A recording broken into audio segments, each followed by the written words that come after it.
आज़ादी न्यूज़ के वीलॉग के साथ मैं हूं नदीम खान। कोयटा से 60 किलोमीटर के फासले पर ज़िला बोलान के इलाके काबोई में इस वक्त मैं मौजूद हूं। आप देख सकते हैं मेरे पीछे काफ़ी खूबसूरत पहाड़ और आबशार है। इससे पीछे अगर हम जाते हैं तो सफ़ेद किस्म के और ख़ूबसूरत किस्म के पहाड़ हमें देखने को मिले। इस वक्त मेरे साथ मौजूद है जानज़ेब। जानज़ेब से बात करते हैं कि जानज़ेब यहाँ पे आए हैं आज और वो कैसा महसूस कर रहे हैं। जानज़ेब, आप आए हैं, कैसा लग रहा है यहाँ पे? हमें बहुत अच्छा लग रहा है। यहाँ पे हम आए, हमें बहुत खूबसूरत लग रहा है, मगर यहाँ पे सहूलत नहीं है, रास्ता नहीं है, बहुत मुश्किलात से गाड़ी यहाँ।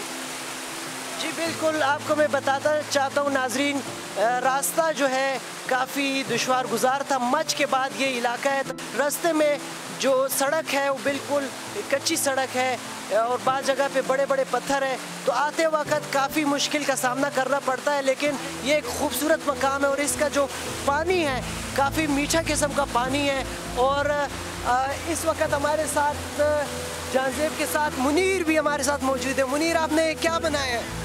देखिए, हमने इस टाइम बहुत ही मज़ेदार सी चाय इस पहाड़ों के दरमियान में जो मज़ा आया आपको चाय पीने का, और आप जो है देख रहे हैं कि इतना खूबसूरत मनाजिर। ये बलूचिस्तान एक जन्नत नज़ीर है ये इलाका। हम गवर्नमेंट से गुजारिश करते हैं कि इस जगह को बनाएं कि रोड 3 किलोमीटर जो है N65 हाईवे से जो है ये रोड है, यहाँ पे आकर आप इंजॉय कर सकते हैं और इससे बेहतरीन जगह कहीं और आपको नहीं मिलेगी। हम आपसे गुजारिश करते हैं कि यहाँ पे गवर्नमेंट से किस जगह को थोड़ा सा तवज्जो दिया जाए कि यहाँ पे सियाहत आएँ।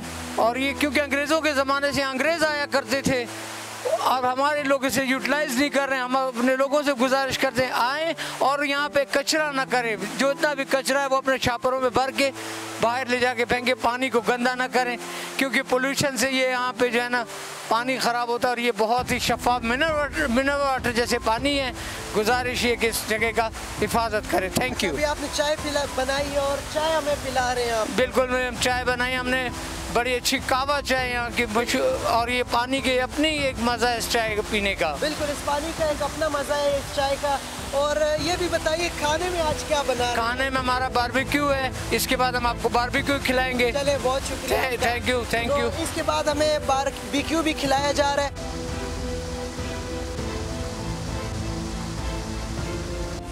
मुनीर अहमद हमारे लिए बारबेक्यू बना रहे हैं और इसके साथ साथ जानज़ेब ने चाय बनाई है। और चाय मेरे ख्याल से पकी नहीं है अभी तक और चाय बनने में थोड़ा वक्त लगेगा। जैसा कि मैं आपको बताता चलूँ कि ये एक गुमशुदा जगह थी जिसे हमने तलाश किया है और इतनी खूबसूरत जगह पे आज हम आए हैं। इस जगह पे आने का एक मकसद ये भी है कि हम अपने नाजरीन को ये बता सकें कि बलूचिस्तान में बहुत ज़्यादा खूबसूरत मकामात हैं। सिर्फ थोड़ी सी हुकूमत की जानिब से, इंतज़ामिया की जानिब से सिर्फ थोड़ी सी तवज्जो की ज़रूरत है। अगर इंतज़ामिया इस जानिब तवज्जो देगी तो यकीनन जो सियाहत का शोबा है वो आगे जाएगा और बढ़ेगा और इससे एक अच्छा खासा रेवेन्यू भी बलूचिस्तान हुकूमत को जनरेट हो सकता है। न सिर्फ बलूचिस्तान के अपने लोग जो 33 अज़ला हैं वहाँ से इन जैसे मकामात पे आएंगे, बल्कि सूबे के जो दीगर सूबे हैं, सूबा सिंध है, पंजाब है, खैबर पख्तूनख्वा है, वहाँ से भी लोग आएंगे। मुझे नदीम खान को अगले व्लॉग तक इजाज़त दीजिए। अपना ख्याल रखिएगा। अल्लाह हाफिज़।